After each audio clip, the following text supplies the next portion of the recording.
بسم اللہ الرحمن الرحیم۔ اللہم صلی علی محمد وعلی آل محمد کما صلیت علی ابراہیم وعلی آل ابراہیم انک حمید مجید۔ اللہم بارک علی محمد وعلی آل محمد کما بارکت علی ابراہیم وعلی آل ابراہیم انک حمید مجید۔ رب اشرح لی صدری ویسر لی امری واحلل عقدۃ من لسانی یفقہوا قولی۔ رب یسر ولا تعسر وتمم بالخیر رب زدنی علما۔ نحمدہ ونصلی علی رسولہ الکریم، اما بعد۔ اعوذ باللہ من الشیطان الرجیم، بسم اللہ الرحمن الرحیم۔ اللہ رب العزت کے مرتبوں کا تذکرہ، اس کی کبریائی، اس کی بڑائی، رسول اللہ صلی اللہ علیہ وآلہ وسلم کی ذات اقدس پہ درود شریف اور اللہ کے تمام احکام پر عمل، جس میں سب سے اہم دنیاوی اعتبار سے والدین کی عظمت۔ جتنی بھی احادیث نظر سے گزری ہیں اب تک 10-12 دن میں، مختصر طور پر زندگی کے یہی مقاصد ہیں اور اللہ رب العزت کی رضا کے لیے بھی یہی 3 طریقے ہیں۔ اسی سلسلے کو آگے بڑھاتے ہوئے ایک اور حدیث ہے آج، بہت خوبصورت، بہت اچھی حدیث۔ حضرت ابو ہریرہ رضی اللہ تعالیٰ عنہ سے یہ بھی حدیث مروی ہے، وہ راوی ہیں۔ ان ابی ہریرہ رضی اللہ تعالیٰ عنہ عن النبی صلی اللہ علیہ وآلہ وسلم قال ما قعد قوم مقعدا لا تذکرون اللہ فیہ ویصلون علی النبی صلی اللہ علیہ وسلم الا کان علیہم حسرۃ یوم القیامہ وان ادخلوا الجنہ۔ صحیح بخاری کی حدیث۔ ہم جانتے ہیں امام بخاری کے بارے میں ہم تذکرہ کرتے ہی رہتے ہیں۔ ترجمہ: حضرت ابو ہریرہ رضی اللہ تعالیٰ عنہ سے مروی ہے کہ حضور نبی اکرم صلی اللہ علیہ وآلہ وسلم نے فرمایا، کوئی قوم کسی بیٹھنے کی جگہ یعنی مجلس، کہیں ہم بیٹھے ہیں، میں بیٹھے اور اس میں اللہ کا ذکر نہ کرے اور حضور نبی اکرم صلی اللہ علیہ وآلہ وسلم پر درود نہ بھیجے، تو وہ مجلس روز قیامت ان کے لیے حسرت یعنی خسارے کا باعث ہونے کے سوا کچھ نہیں ہوگی، اگرچہ وہ لوگ جنت میں بھی داخل ہو جائیں، لیکن انہیں ہمیشہ اس بات کا پچھتاوا رہے گا۔ یہ حدیث کے مخصوص الفاظ جو ختم ہوئے، سمجھیں اس بات کو ہم بہت دھیان سے۔ مختصر الفاظ تو ایک لائن میں بتانے والے یہ ہوئے کہ ہم چاہے جہاں ہوں، جہاں بیٹھیں، لفظ مجلس ہے، مجلس کو سمجھیں ایک بار، اسی سے لفظ جلسہ بنا ہے، جلسہ ہوتا ہے فلانی جگہ۔ مجلس یا جلسے کا مطلب ہے ایک سے زائد لوگ، کوئی 3 لوگ بیٹھے ہیں، 4 لوگ بیٹھے ہیں، 5 لوگ بیٹھے ہیں، وہ بھی مجلس ہے، اور 50-60 ہو گئے تو پھر وہ جلسہ ہو گیا، یہ مطلب ہے۔ ایک اکیلا بیٹھا ہے تو پھر وہ تذکرہ ہو گیا، 2 آدمی بیٹھے ہیں تو وہ بھی چھوٹی مجلس شمار کر لی جائے گی۔ اس بیٹھک کی فضیلت اور اس میں تذکرہ اللہ رب العزت کا، اس کے بارے میں ہم پچھلے 4-5-7 دنوں سے کئی احادیث پڑھ چکے ہیں کہ کس طرح اس کو فرشتے ڈھانپ لیتے ہیں، کس طرح برکتیں نازل ہوتی ہیں۔ یہاں ایک اور مخصوص بات ہے، ایک بڑی عجیب بات ہے کہ اگر کوئی قوم مطلب کچھ لوگ، اگر وہ بیٹھے ہوئے ہیں کہیں، دھیان سے سمجھیں، بیٹھے وہ کسی بھی مقصد سے ہیں، کسی بھی مقصد سے بیٹھے ہیں، کوئی گھر کے بارے میں ہمیں مشورہ کرنا ہے، ہم نے اپنے 2-4 عزیز و قارب بلا لیے، تم بھی آ جاؤ ذرا کچھ مشورہ کرنا ہے، بات گھریلو ہے، کوئی بھی بات ہو سکتی ہے۔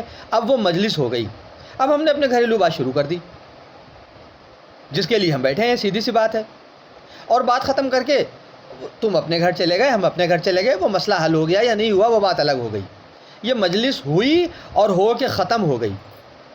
اللہ کا رسول کیا فرما رہا ہے ایسی مجلس کے لیے کہ ایسے لوگوں کے لیے قیامت والے دن حسرت کے سوا کچھ نہیں ہوگا۔ حسرت مانے پچھتاوا، جب ہم لفظ کاش کا استعمال کرتے ہیں کہ کاش ہم نے ایسا نہ کیا ہوتا، کیسا کیا ہوتا جو ہمیں حسرت نہ ہوتی؟ کیا مقصد ہوا؟ مقصد یہ ہوا کہ ہم کہیں بیٹھے ہیں تو ہمیں اپنے مقصد کے تحت بھی کوئی مجلس ہے تو ہم پہلے بیٹھ جائیں، سب سے پہلے ہم اللہ کا تذکرہ کر لیں، سب سے پہلے ہم اللہ کی بڑائی، اس کی کبریائی بیان کر لیں، مختصر طور پہ ہی صحیح۔ سب لوگ بیٹھے ہیں، سب سے کہیں بھائی ایک ایک تسبیح سبحان اللہ کی پڑھ لو، 3 منٹ لگتے ہیں، 2.5-3 منٹ لگتے ہیں، ہو گیا اللہ کا تذکرہ۔ اور اس کے بعد ایک ایک تسبیح درود کی پڑھ لو۔ یہ ہم اپنی طرف سے بتا رہے ہیں، حدیث کے یہ الفاظ نہیں ہے، وضاحت کے بطور یہ بتا رہے ہیں، سہل طریقہ، آسان طریقہ۔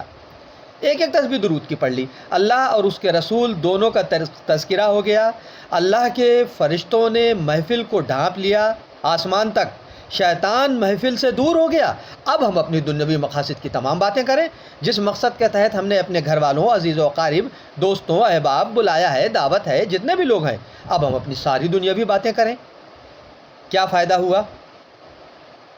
ایک تو ہم شیطانی باتوں سے دور ہو گئے، کیونکہ اللہ کے فرشتوں نے اس محفل کو ڈھانپ لیا ہے برکتوں سے، اللہ رب العزت کی برکتیں نازل ہو رہی ہیں، شیطان ہم سے دور ہو گیا، اور ہم جنت میں بھی داخل ہو گئے، اللہ اور اس کے رسول کا فرمان بھی پورا ہو گیا۔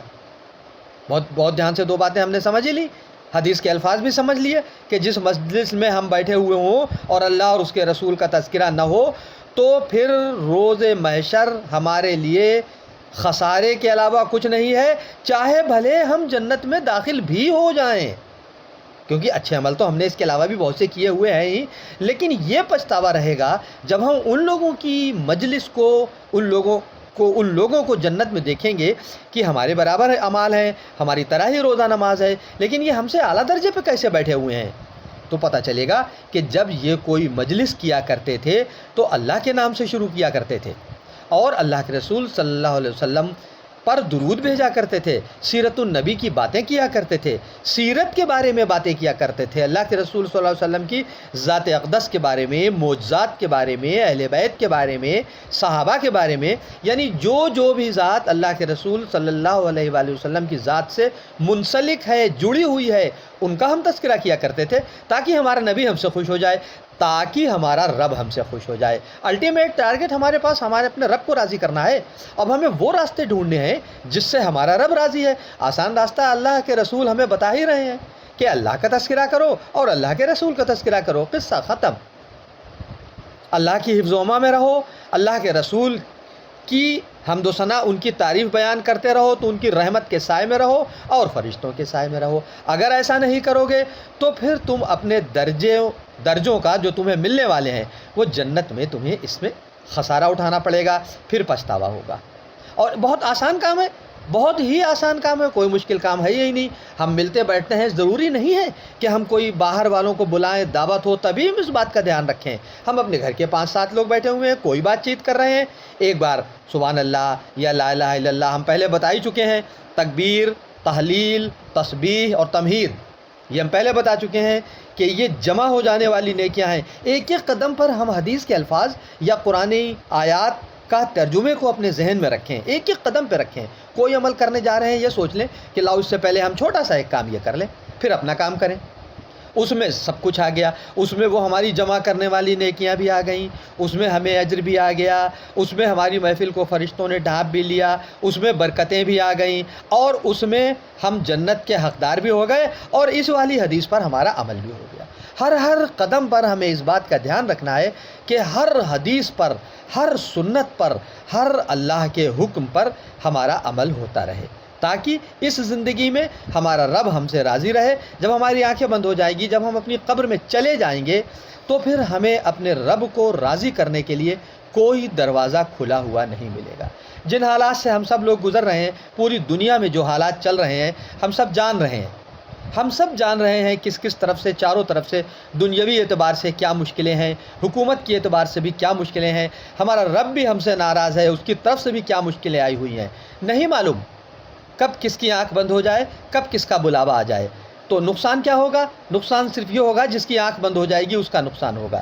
اس کے لیے ہر وہ دروازہ بند ہو گیا جو اللہ کی رضا کی طرف کھلتا ہے، تو ہم اس موقع کو، اس وقت کو غنیمت جانیں جب تک ہماری آنکھ کھلی ہوئی ہے، اللہ رب العزت نے ہمیں یہ موقع دیا ہوا ہے، تب تک ہم اللہ رب العزت کی رضا والے کام، اللہ کے رسول صلی اللہ علیہ وآلہ وسلم کے بتائے ہوئے راستے پہ چلتے ہوئے کرتے رہیں اور اللہ کی رضا حاصل کرتے رہیں۔ انشاءاللہ اللہ نے چاہا تو ہم یہ کام کرتے رہیں گے۔ اللہ رب العزت سے دعا ہے کہ ہم سب کا خاتمہ ایمان پر ہو، اور جتنی بھی زندگی اللہ رب العزت نے ہماری لکھی ہے سب اسلام کے قوانین پر گزرے۔ وما علینا الا البلاغ۔ السلام علیکم۔